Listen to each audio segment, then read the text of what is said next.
With Jerry, the morning show till noon this morning, 8-track featuring Jamie the Dell there. We all fall down, the Corey Enemy and Sire remix.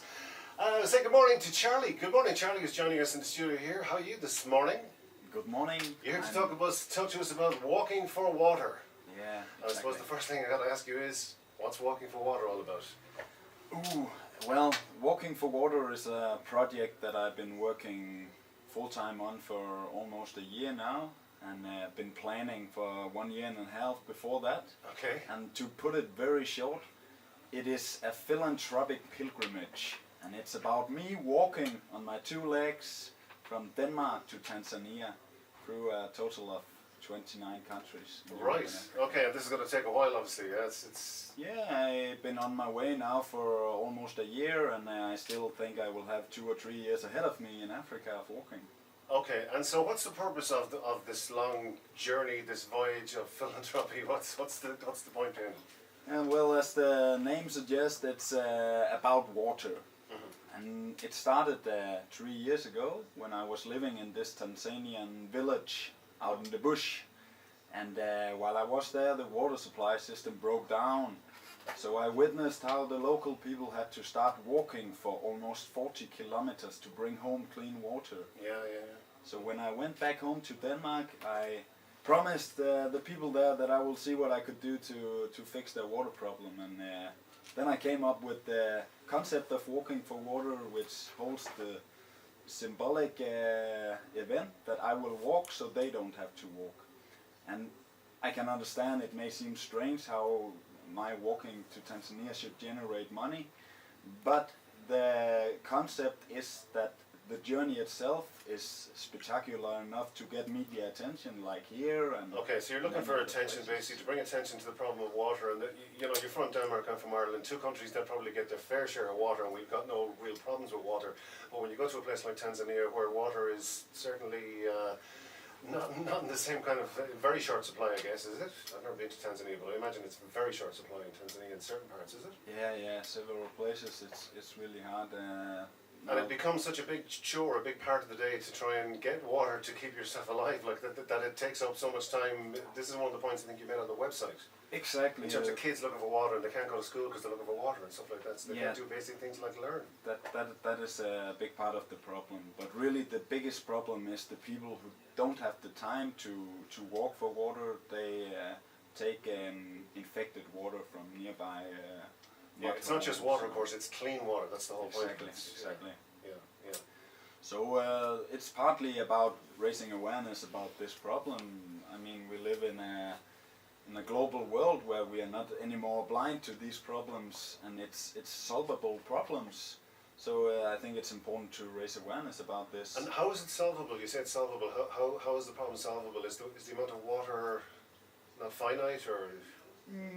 I think that we have the resources to raise the lower barrier of the living conditions here on the planet, and I think it's really just a matter of making it attractive to companies to go in and play an active role in this altruism, and that's what I try to do via this walk, because if I can systemize the media attention I get from the walk itself, then I will be able to make it beneficial for big companies to go in and get their name seen and finance the work. Get publicity for a good reason, of course. Exactly. Yeah, I'm looking at your website. The goal of the website says, Walking for Water is about moving toward a future in which all children have close access to safe drinking water, good sanitation and sufficient understanding about hygiene for healthy living.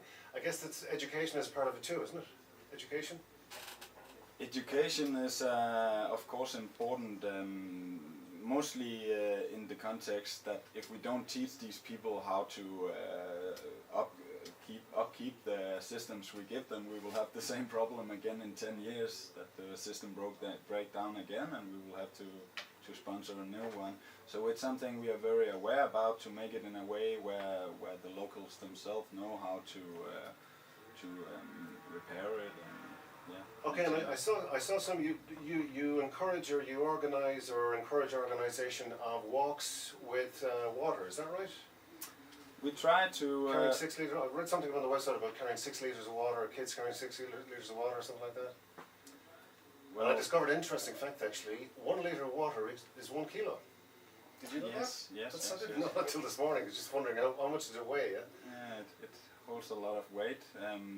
We try to make small sub-projects within the organization. For example, in Lisbon, we have a cooperation with EPAL, the water supplier in Lisbon, and they will arrange a big walk for school students to make also a symbolic walk. They have to walk almost these 14 kilometers to get a feeling of how it is. What it's like for kids in Africa maybe who have to spend so much time walking for water, yeah. So we try to make those small sub-projects everywhere. We also have a theme song, Walking for Water theme song, and we're getting an animated music video made now. We have a Walking for Water beer actually. Okay, you don't have a copy, we can play it here. Yeah, I have on my phone. Okay, another time maybe. You're also writing a book, you were telling me. You're in Malaga to write a book. You've been writing a book for a while? What's the book about?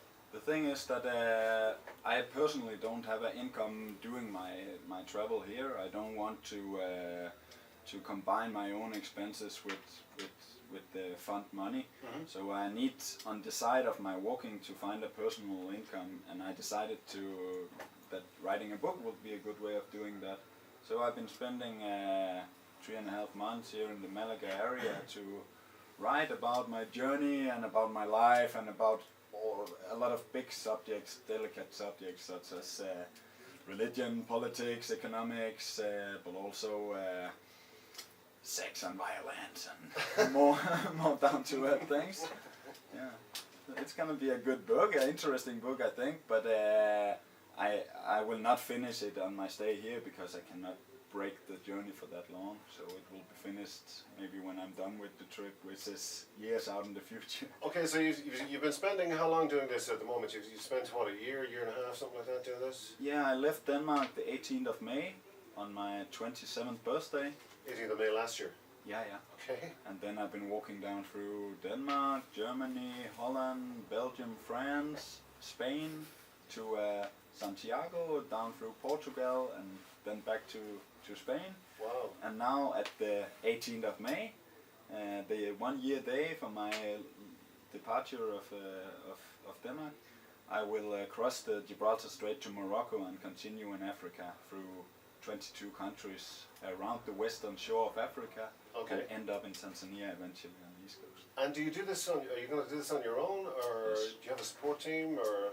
I have the organization behind me who helps me take in contact to media and helps me write potential sponsors, helps me do website stuff and things like that. But the actual walking is a solo project. You're fit, obviously. So listen, if people out there want to get involved in what you're doing, how can they help you? You can go to the website, obviously. They can go to the website, which is called walkingforwater.dk. .dk. I'm looking at one.eu. Yeah, I just didn't want to correct you while we were on air, Sorry, but I could hear it was the no wrong website. No problem at all. So it's walkingforwater.dk, See, not not .eu. exactly. Okay. And so what else is coming up for you in the next couple of months? You're going to head off, and you're going to just keep walking and walking. And what happens after you finished all this stuff? After I finish this stuff, hopefully we will have raised the money needed to build this water supply system. Okay. I have had some engineers going there, for example, Danish Engineers Without Borders has made a report in the area, and the amount of money we are aiming for is $420,000 US.